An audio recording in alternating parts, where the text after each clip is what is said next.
जब रवि का पुष्य योग पड़े, रवि पुष्य नक्षत्र हो, रवि का पुष्य योग पड़े, उस समय सरस्वती कहती है भोलेनाथ ऐसी कृपा करिए। शंकर भगवान कहते हैं क्या मांगना है मांगो। ब्रह्माणी कहती है भोलेनाथ करुणा करो, जो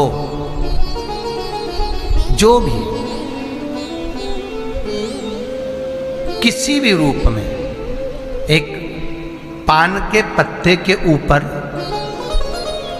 मात्र पान जानते हो, वो खाने वाला जो पान खाता है उसका पत्ता, पान के पत्ते के ऊपर जो चंदन से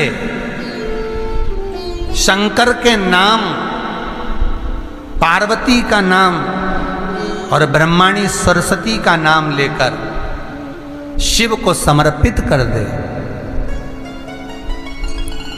महाराज उसकी भी तिथि बताइए, बड़ी सुंदर है।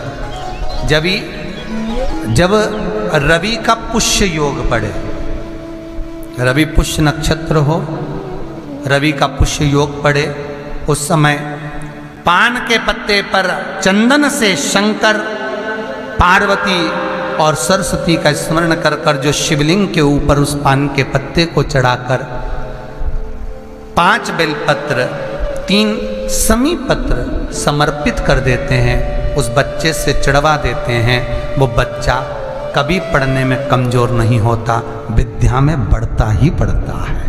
पलटकर माँ बाप को देखना ही नहीं पड़ेगा बच्चे को, कभी भी मां को कहना ही नहीं पड़ेगा कि पढ़ने बैठ, वो खुद पढ़ेगा, रुचि से पढ़ेगा। 5 बेलपत्र 3 समी पत्र समर्पित कर दें, भगवान शंकर का स्मरण करें और उस बच्चे को प्रणाम करवा कर वापिस लेकर आए। बच्चा विद्या में प्रबल होता है, विद्या प्रखर। पुराण की कथा चल रही है जिसमें मधुता का भाव कहा गया। कभी कभी निवेदन करूंगा, एक थोड़ा सा भाव व्यक्त करूंगा। मान लो घर में अशांति ज्यादा हो, रोग बीमारी ज्यादा घेर रही हो, तो शंकर पर थोड़ा सा शहद चढ़ाकर आप जब पूजन करते हो, जल चढ़ाते हो, अनुष्ठान करते हो, अभिषेक करते हो, जब शिव जी का पूजन करें, जब शहद चढ़ाएं तो उसमें से जरा सा शहद एक चम्मच में रख लें। वो चौखट पर लगा देने पर बीमारी, रोग, अशांति सब समाप्त हो जाता है, घर में सुख बढ़ना प्रारंभ हो जाता है, समृद्धि बढ़ना प्रारंभ। मधुता में सुख भी, शहद में सुखता भी। भगवान को जो समर्पित किया गया, एक एक पुष्प भगवान शंकर को जो दिया गया है, एक एक भाग जो शिव को दिया गया है, वो साधारण नहीं है। शंकर के पास जो भी चीज रखी है सब वीआईपी है। गले में देख लो नाग बासुकी है, कानों में बिच्छू, हाथ में त्रिशूल, सब उसके पास में भी है। कोई चीज ऐसी भगवान शिव को जो हम समर्पित कर रहे हैं मधु, तो वो किस चीज के लिए समर्पित होता है? 4 चीजें हैं भगवान शंकर को मधु क्यों चढ़ाया जाता है। पहला, रोग के निवारण की। दूसरा,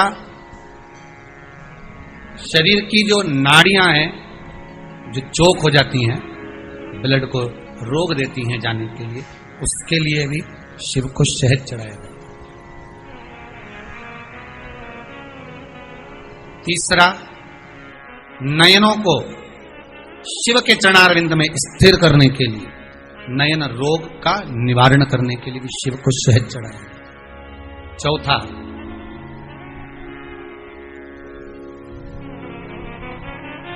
भगवान शंकर छोटे छोटे जीव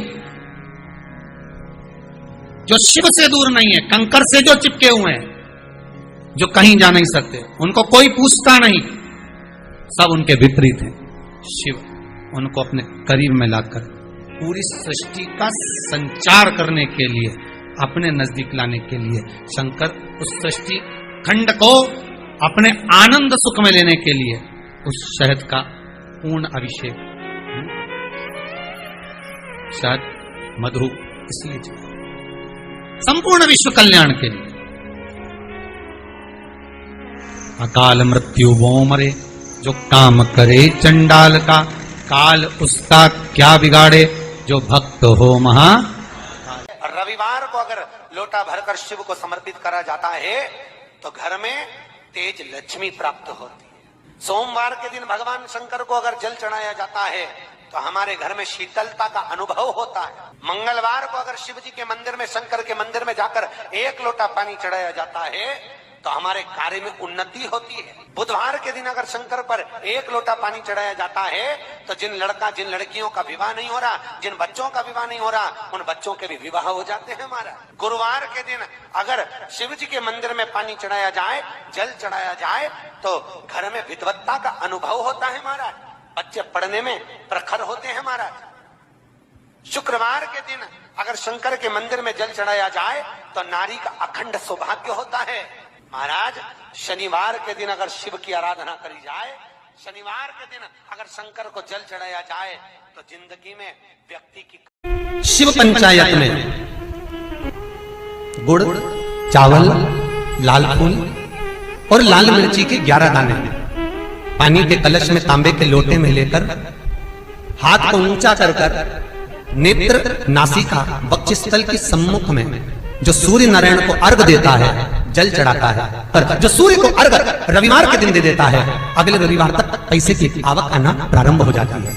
जो आज तक फोन नहीं उठाता वो फोन उठाना चालू कर देता है। दुर्वासा जी से पूछते हैं, इसको कहां लेकर जाऊं, मेरी पत्नी को कहां ले जाऊं, ये दरिद्रता जाए तो जाए कहां, इस दरिद्रता को कहां लेकर जाऊं, कहां रखूं इसको। इतने में दुर्वासा जी ने कहा, सुन दुस्साह मुनि, अपनी पत्नी दरिद्रता को अगर कहीं लेकर जाना है तो जो नारी, जो स्त्री शाम के समय पर चोटी करती हो, झाड़ू लगाती हो, या जो स्त्री दोपहर में सोती हो, उसके घर में इस दरिद्रता को लेके प्रवेश कर जाना। वैसे मुझे उम्मीद है करमाला की माताएं दोपहर में नहीं सोती होंगी, जो दिन में सोती हो, जिसके यहां रात में बर्तन झूठे पड़े रहते हो, जिसके यहां रात्रि में बर्तन झूठे पड़े हों, उसके घर में इसको लेकर प्रवेश कर जाए। प्रवेश दरिद्र महाराज, भगवान विष्णु ने दरिद्रता देवी को देखकर कहा, अरे ओ दरिद्रता देवी, लक्ष्मी जी की बड़ी बहन ज्येष्ठा, आप पीपल के वृक्ष के नीचे बैठी हो, इस पीपल के पेड़ के नीचे हम लक्ष्मी जी के साथ शनिवार के दिन आपसे मिलने के लिए आए हैं। शनिवार के दिन जो पीपल के वृक्ष के नीचे दिया लगाएगा, उसके घर में कभी संपदा की कमी नहीं होगी। सारे दिन पीपल के वृक्ष के नीचे हमारा निवास होगा। इतने में दरिद्रता खड़ी होकर बोली, रे नारायण, तुमने अपने मन की बात कह दी कि 7 दिन तुम्हारे होंगे, ऐसा नहीं हो सकता, इसमें 1 दिन मेरा हो। तो भगवान विष्णु ने कहा, कौन सा दिन?